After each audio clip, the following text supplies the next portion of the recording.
But this offense, they've got to be a little bit better, a little bit more careful here.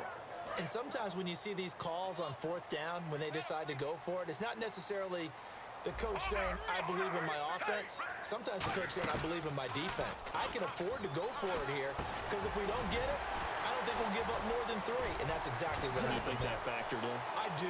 And now off to the races down the right side. 20. And all the way in. Touchdown, New York. A big play there. 81 yards. And the Jets are able to make this a close game again. Well, that was the fly route for a touchdown, and since he caught that one and scored it, I got to tell the story. Before the game, we were standing there. He was running deep routes, dropped one. It bounced up and just hit me right in the gut, and I said, come on, man, but there was no drop. Yeah, you okay now? I'm good. All right, good. We got the ice pack up here. You're just fine.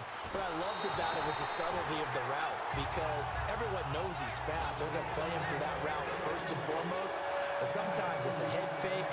It's varying your speed off the line of scrimmage. It's giving the defensive back different angles to think about. Is he going inside? Is he going outside? And then, as you noted, he just took off past him. Oops, there he goes again.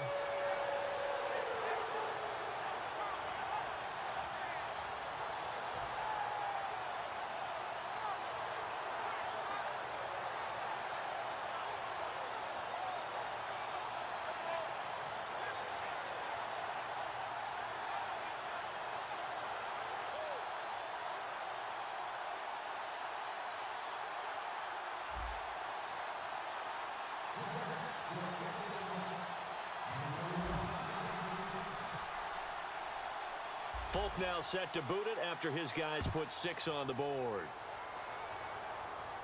This fielded a few yards into the end zone.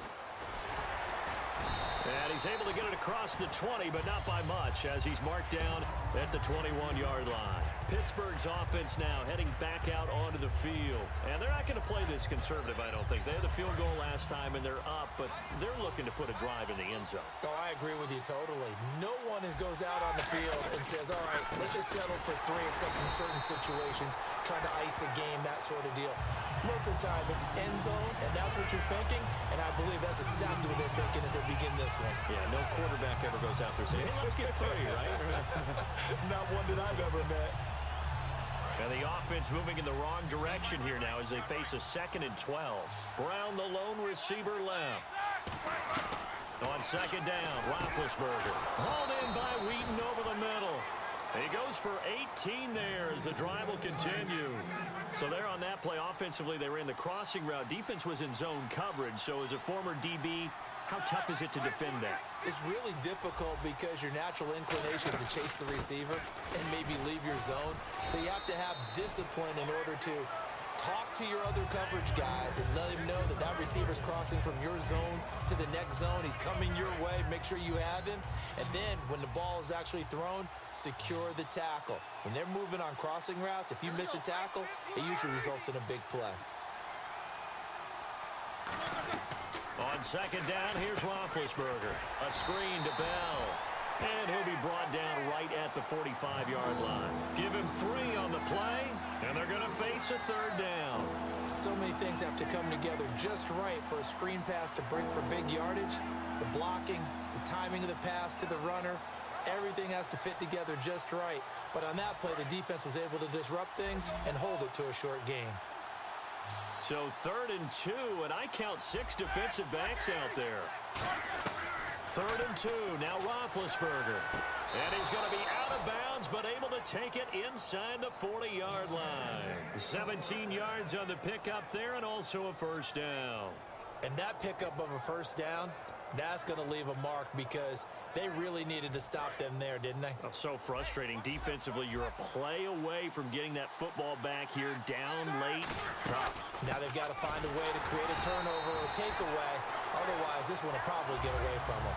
No gain on the play there. 2nd down. And in this situation with a lead 4th quarter, they're liking keeping the ball on the ground, I'm sure. That's just smart football, but you know the defense has to know it as well. They've got to stop them here.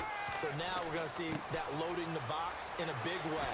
6, 7, 8, 9, whatever it's going to take, puts a little bit more pressure on your big offensive line.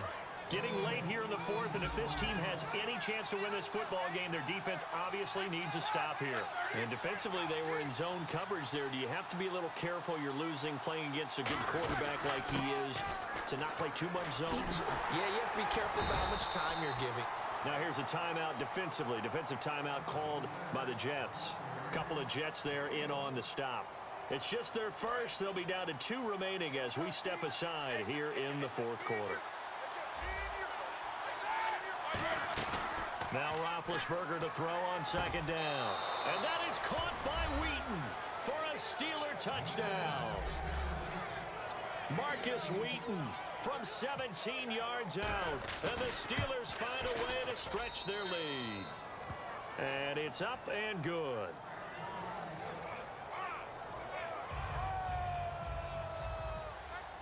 Boswell now to kick it away after the touchdown. This is taken about 7 yards deep. And he'll wind up about 4 yards shy of where he would have been if he had taken a knee, as they'll start at the 21-yard line. Looking to jam the receivers at the line here. Press coverage look defensively. Here's Fitzpatrick. And he'll lay out and pull it in. What a diving catch there. They give him 14 yards that time and a fresh set of downs. And quickly they get to the line. Throwing Fitzpatrick. Over the middle to Smith. And he's brought down after a good gain. Give him 30 yards there. Fitzpatrick to throw. Complete to Amaro on the right side. And he's brought down. They'll get 19 yards there. And that's good for a Jet first down. Fitzpatrick. And his throw here's incomplete. He was looking for Devin Smith that time. And that'll make it 2nd and 10. All defenders get tired of hearing about their lack of hands and why they're playing defense instead of offense. But in this situation, it was the hands that made the play. Batting the ball away on an attempted touchdown pass. Excellent job. Way to knock it down. Now Fitzpatrick. And not only did he drop it, he dropped it in the end zone.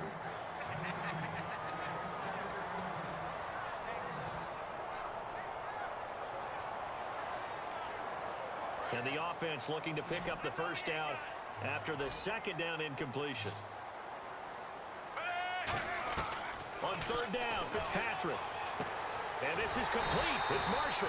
He didn't get the touchdown, but he did get the first down as he's tackled at the 1. Well, we're used to seeing the guy that you consider the #1 receiver double covered, but how about this guy?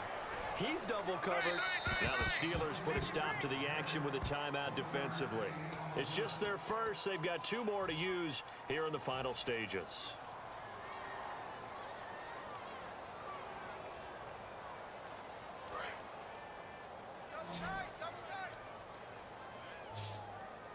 They come out with 1 back and 3. And he takes this one into the end zone. And all of a sudden, here in the final minute, things get a little bit tighter. And there's the touchdown that they needed, so they'll celebrate. But the guys on the sidelines, they've got to stay focused. The onside kick team, they need them to get the ball back. Yeah, part 1 of the equation done. Now they need to convert and get that onside kick. And the Steelers signal for another timeout. So there is still time, a little over 50 seconds to go, but this becomes a critical onside kick. Now wait a minute, did the Jets get it?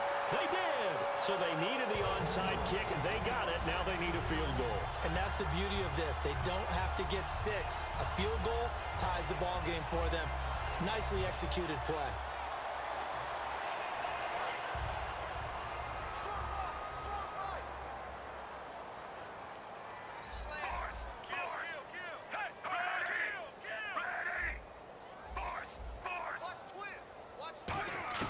They'll look to throw. And this one complete to Smith. And taking it across midfield and just shy of the 40. And now they're in the hurry-up. He's back to throw. Oh, a scrap for the football, and he's going to come down with it. It's a gain of 14 there, and the Jets are going to have a first down. That man can leap, Charles. How do you defend a pass like that and a receiver that good? Partner, you're really doing it through prayer because you can cover them totally downfield, but at the end, their athleticism actually allows them to uncover themselves and go over the top of you and make a play. And the tip there altered the ball flight, and it falls incomplete. It'll be second down.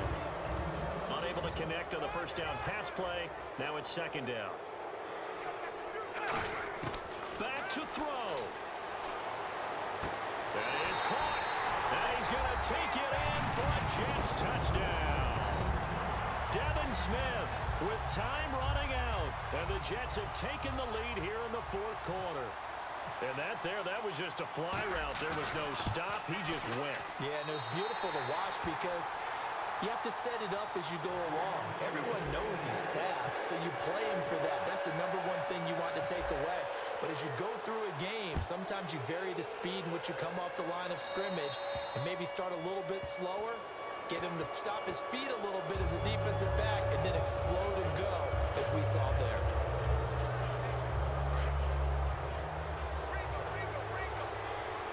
They come up in an empty set. 4 wide receivers, 1 tight end. Back to throw. He couldn't quite hold it. Got hit. Ball pops out, incomplete. Sure, that pass was incomplete as they made an attempt to get a big one downfield. But that's okay because the second part of that is if you don't get the completion, at least you've told the defense you're trying to stretch them out a little bit, and they may have to change accordingly. And they'll send the slot in motion left. He'll look to throw. Able to get away. That's why you keep the legs churning. And he's brought down. Give him 11 yards that time and a new set of downs. Now hold everything here. We're going to get a timeout by the offense. It'll be their third and final timeout, so as they talk things over, we'll step aside. They'll send Wheaton in motion left. Roethlisberger to throw. Out left here, it's complete to Wheaton. It's a gain of 20 that time. And the Steelers are going to have a first down.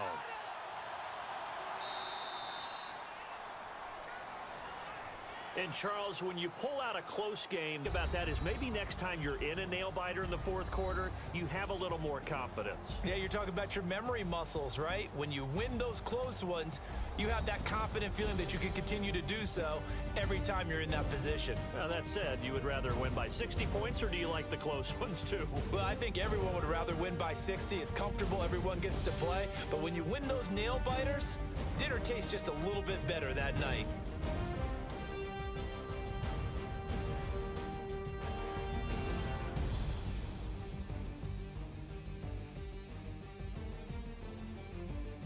So that'll just about do it for Charles Davis. I'm Brandon Gaudin. You've been watching the NFL on EA Sports. For more, log on to easports.com.